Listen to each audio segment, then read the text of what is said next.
Hi, good morning, ladies and gentlemen. This is Andrew James Dilaken, your discussant in regards with generative situation, sample situations and context, and the points of grammar that the teacher will utilize.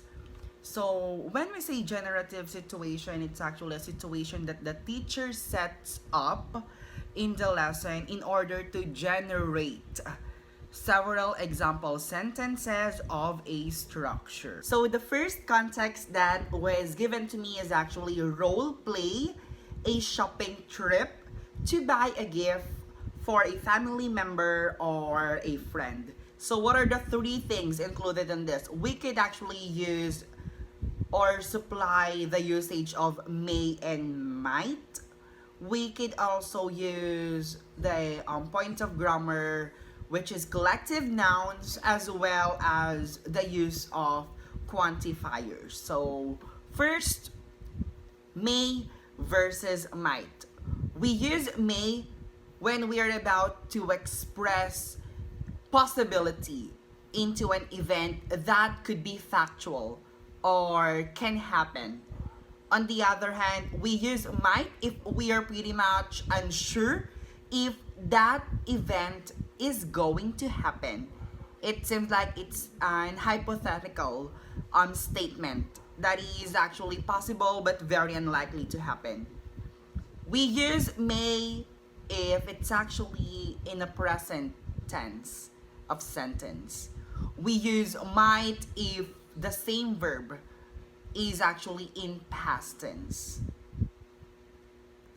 On the other hand, for collective nouns, it's actually words or nouns that single things that are made up of more than one.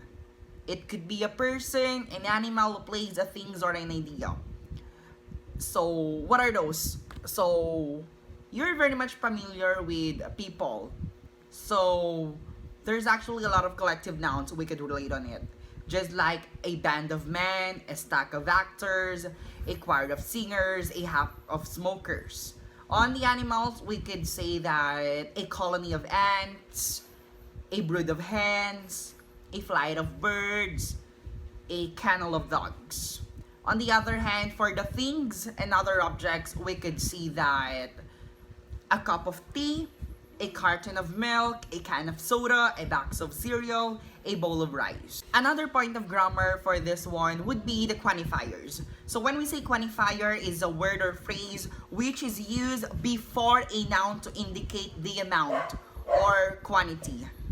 So some, many, much are example of quantifiers. So example of quantifiers with uncountable nouns. It actually includes much, a bit of, little, a great deal of, a large quantity of, a large amount of. So on the other hand, we have countable nouns that could be includes a majority of, a great number of, several, many, a large number of, a number of, few, very few. On the other hand, we have here uncountable and uncountable nouns. So it includes all, none, enough, no, some, more, most, lots, less, least, any, not any, plenty of. So those are the examples of quantifiers that we use in the English language. Another given situation was actually answering an information or questions just like what is your name, phone number, your address, etc. So what are the points of grammars that we could actually use here? So first one would be the possessive adjectives as well as the present tense of the verb to be. So possessive adjective. So it is actually a type of adjective that is actually shows possession or ownership on something. While we use them, we refer to people. It is actually more than in the sense of relationship than ownership.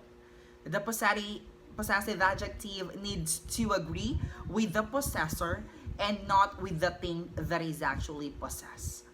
So in the possessive adjectives, it actually includes my for first person, your for second person point of view, his, her, it, our, your, their are actually for third person point of view. So those words are actually under possessive adjective.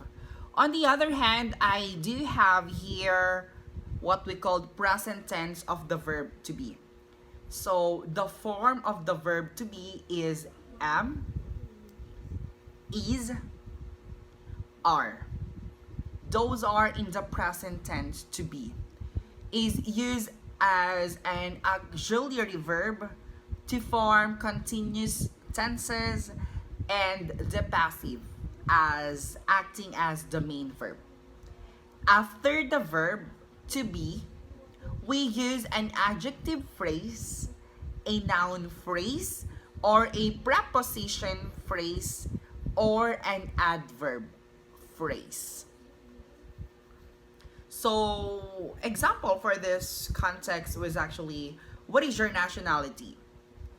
We tend to answer for the first person, we have, I am a Filipino. For second person, you are an American. Third person, we have, she or he is a British.